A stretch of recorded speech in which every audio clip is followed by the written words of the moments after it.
নমস্কার বন্ধুরা, আমার চ্যানেলে আপনাদের স্বাগত জানাই। আজকে আমি আপনাদের বানিয়ে দেখাবো ঝিঙের ভর্তা। তার জন্য আমি কতগুলো ঝিঙে নিয়ে নিয়েছি। এবার ঝিঙেটাকে আমি খোলা ছাড়িয়ে নেব। স্ট্যাপারে করে হালকা করে খোলাটা ছাড়িয়ে নিচ্ছি, খুব বেশি খোলা ছাড়াবো না।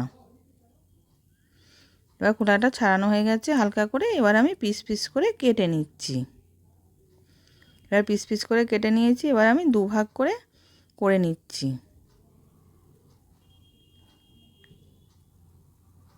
এবার এরকম করে আমি সবগুলোকে ছাড়িয়ে কেটে নেব।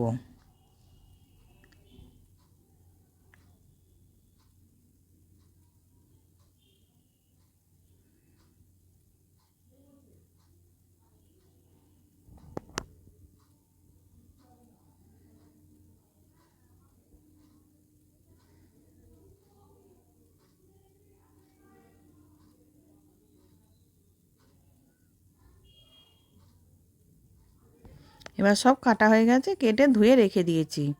এবার এদিকে কড়াতে তেল গরম করতে দিয়েছিলাম, তেলটা গরম হয়ে গেছে। কালো জিরে ফোড়ন দিলাম, শুকনো লঙ্কা ফোড়ন দিলাম, গোটা রসুন 6-8 কোয়া দিয়েছি, কাঁচা লঙ্কা দিয়েছি, দিয়ে ভালো করে ভেজে নেব।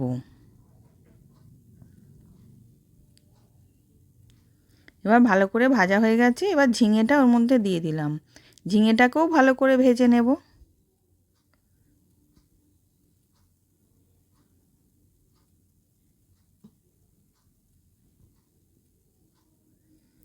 এবার ঝিঙেটা ভাজা হয়ে গেছে। এবার ওর মধ্যে আমি চিংড়ি মাছ দিলাম, দিয়ে সব একসাথে ভেজে নেব। আর যাতে ঝিঙেটাও সেদ্ধ হয়ে যায় সেরকম ভেজে নেব।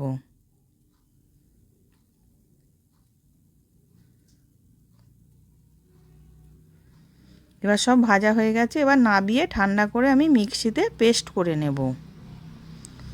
এবার ঠান্ডা হয়ে গেছে, আমি মিক্সি জারের মধ্যে দিয়ে দিলাম, দিয়ে সব পেস্ট করে রেখে দেব। এবার পেস্ট করে রেখে দিয়েছি। এবার ওইদিকে ওই কড়ার মধ্যেই তেল দিয়েছিলাম, পেঁয়াজটা কুচিয়ে রেখেছিলাম, পেঁয়াজটাকে দিয়ে দিলাম, দিয়ে আমি হালকা করে ভেজে নেব।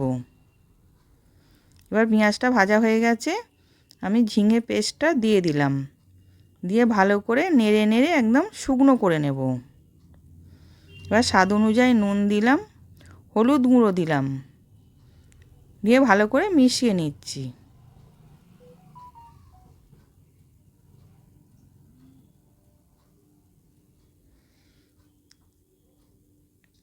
এবার নেড়ে নেড়ে শুকনো করে নিচ্ছি।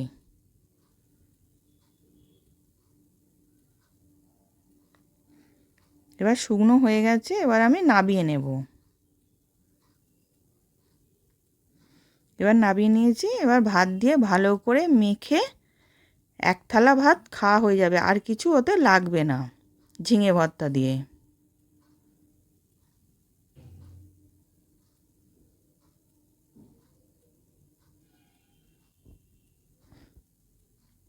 আশা করছি ভিডিওটা ভালো লেগেছে। আমি হাজির হব আর এক নতুন রেসিপির সাথে।